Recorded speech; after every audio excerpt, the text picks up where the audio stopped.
I'm Darian Slayton Fleming, and thank you for joining me on Get What You Need and Feel Good About It.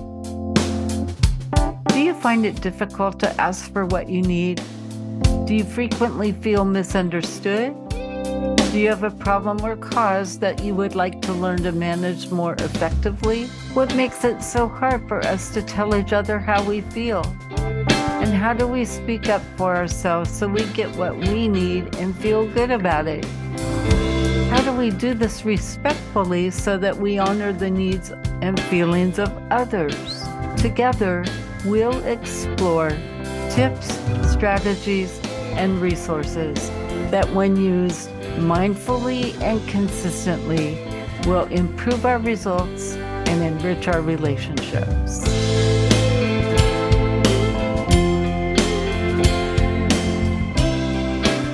Hello and welcome back to Get What You Need and Feel Good About It. This episode is entitled Communication 101. So far this year, we have focused on John Fleming's keys to successfully overcoming barriers and living your dreams. John is my late husband, and he was also a blind skydiver with over 1,938 jumps. He refused to give up his dream of skydiving solo safely, even though he was losing his sight. And he has 3 keys that help us pursue our dreams. They are: be determined, do some creative brainstorming, and ask for a little help from your friends.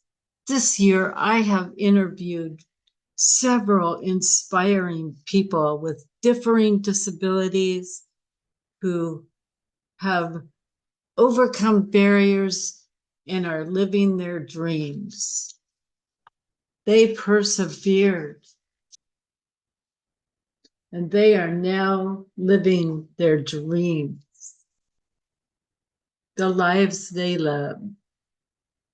Now I want to turn to offering a series on communication strategies, attitudes, and skills that will help you express your feelings and needs more effectively, get what you need, and feel good about it. First, I think we need to acknowledge that communication is a two-way street. It's not just me, it's not just you. It's not just a service provider and me. It might be the service provider's company policies that he or she needs to uphold. We might be communicating with a spouse, a child, a professor, or a government official.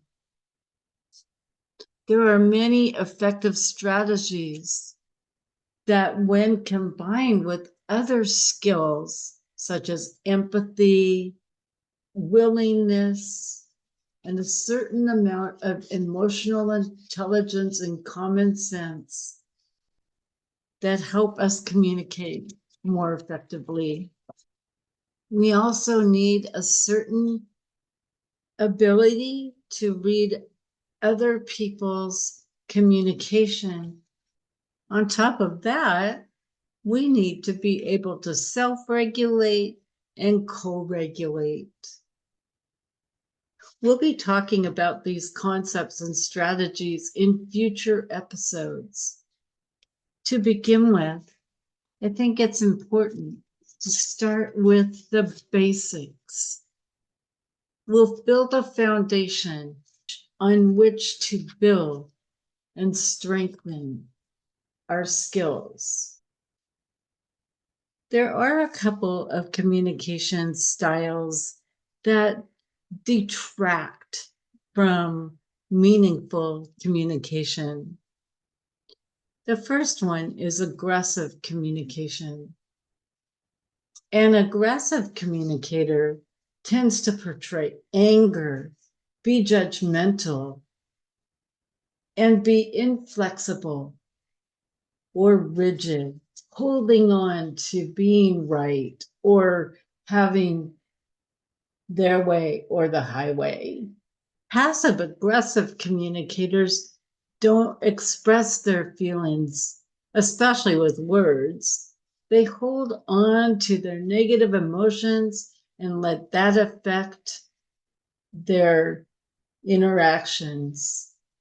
This leaves us feeling confused and resentful. Think about a person who gives you the silent treatment or slams doors or stomps out of the room.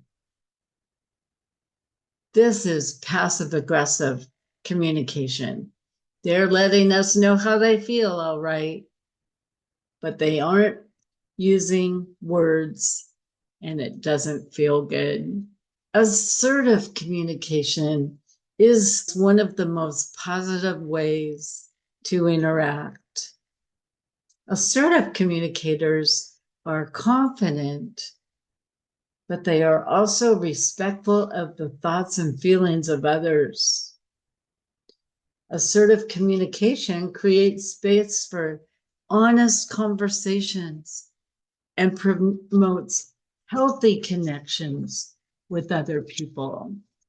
Now that we have reviewed these approaches, we need to add active listening to the recipe. Active listening helps us feel heard and understood.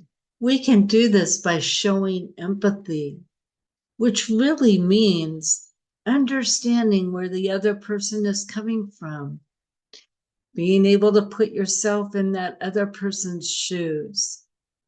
This is made easier quite often because we may have gone through a similar experience. Having genuine positive regard for the other person helps. We do this by showing empathy and by being present.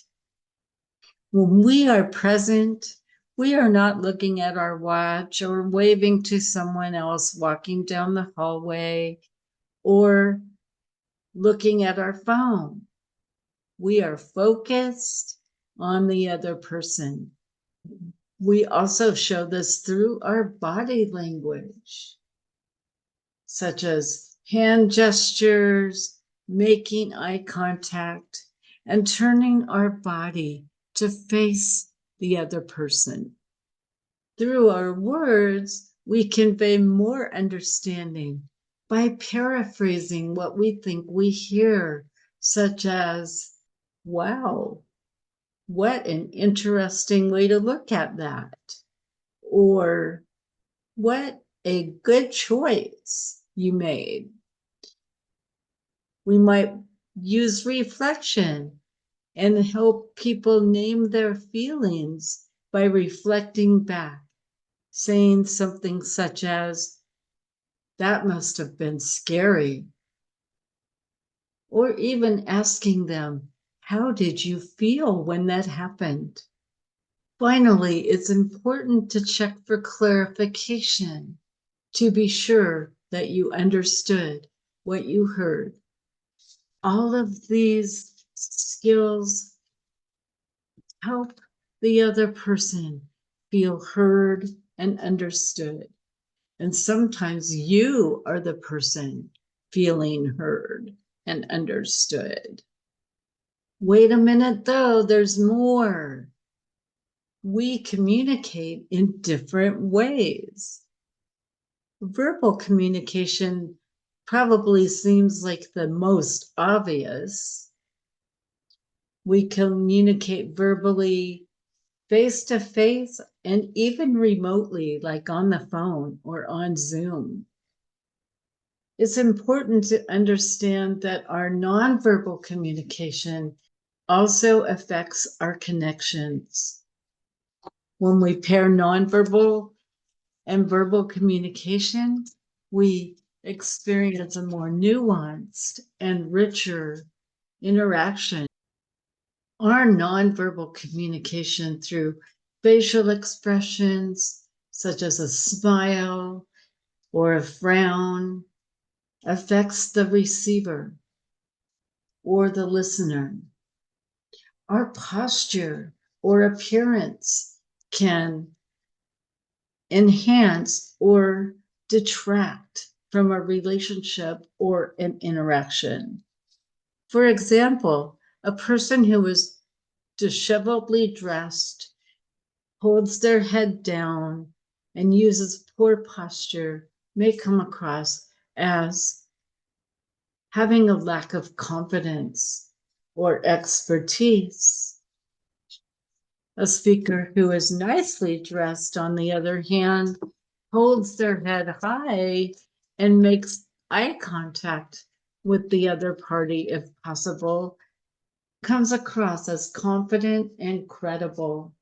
Still, other aspects affect our communication, such as our timing. For example, if we ask our spouse to talk about financial concerns before their first cup of coffee, that might not go well. Or trying to have the same conversation as soon as your spouse walks in the door before he's had a chance to change his clothes, have a beer, or go sit in the shade.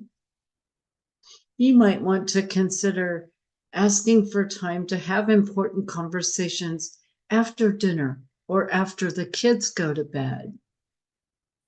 And don't forget your tone.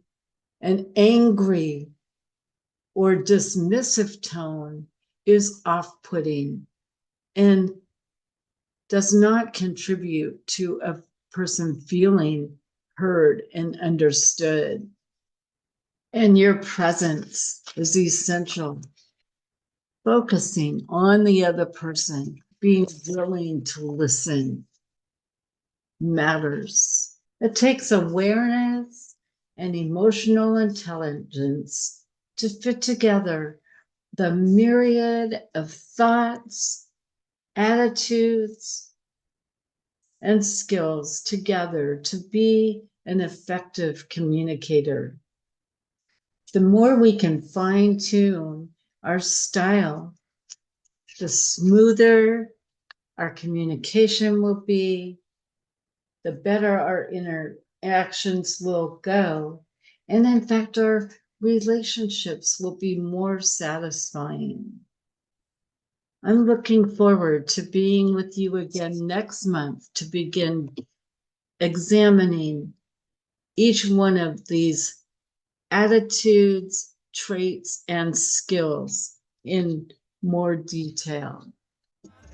Have a good one.